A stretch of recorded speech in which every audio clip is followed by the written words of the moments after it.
So, folks, in the book, we're down now to the section that looks at managing systems and processes. Part of that is coaching for performance. This, too, Joan, is a very big chapter. We're going to have to take some time on this. So let's talk about the benefit, first of all, and why it is important to have the skill to be able to coach for performance. Yes. So this is the gift that keeps on giving, coaching. Because when you engage in a coaching culture, obviously the individual being coached benefits because you're helping them to maximize their potential.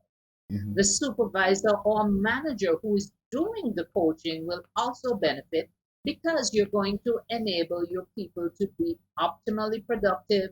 You're going to improve their efficiency as well as their effectiveness. Then, of course, your department benefits because if you have all high performing people in your department compared to when only some of your team is stepping up to the plate, obviously your department is going to be better off. And think about the organization that's made up of departments where everyone is being creative, is problem solving, is maximizing their potential. The entire organization will be better off. And for an additional layer, your clients or customers will benefit as people are performing at a higher level. So that's why I think about performance coaching as the gift that keeps on giving. Indeed. But there's a difference between coaching and training. And Yes. sometimes that's where we muddy the whole water. So what's the difference between coaching and training? Okay, so first off, to establish that there's value both in training and in coaching.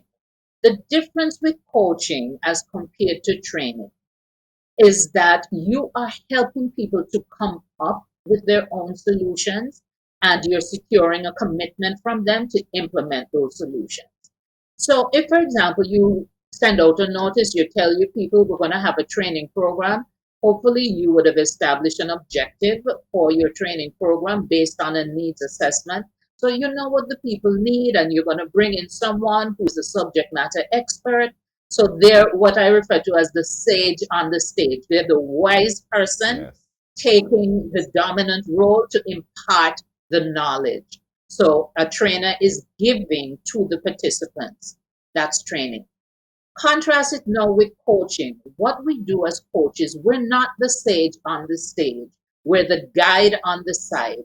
We come alongside the individual and we help them to learn.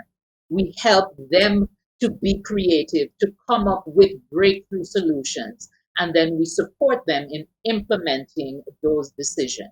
So, in training, I may be using lectures, I'm going to be teaching. Whereas with coaching, I'm going to be asking questions to get you to think more deeply and to come up with your own solutions. And so you're going to have more skin in the game because it's your idea that you're implementing as opposed to what I trained you to do. Mhm. That's important. And all along, folks, as we keep saying to you, it requires that relationship. You must build the relationship, build that relationship, and that must include trust so that we can have that. And you went on in the chapter to talk about some of the primary needs to be met by coaching, but you also reminded us what coaching is not. Coaching Yes. is not the same as counseling, you say. You say coaching is definitely not counseling. It is not mentoring. It is not training. It is not the same as consulting. And sometimes as managers, that's what we do. You know, I'll come talk to you and, you know, I'll ask you and I'll consult with you. And I figured at the end of it all that we've had that exchange and therefore you now understand what is required. So why did we get it so wrong?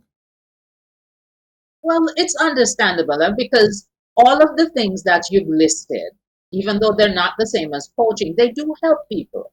So there's a place for counseling, there's a place for mentoring, there's a place for consultants. Coaching is different.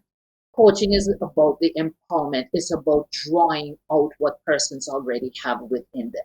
So, as a coach, I choose to believe that all my coaching clients have what they need in terms of capability.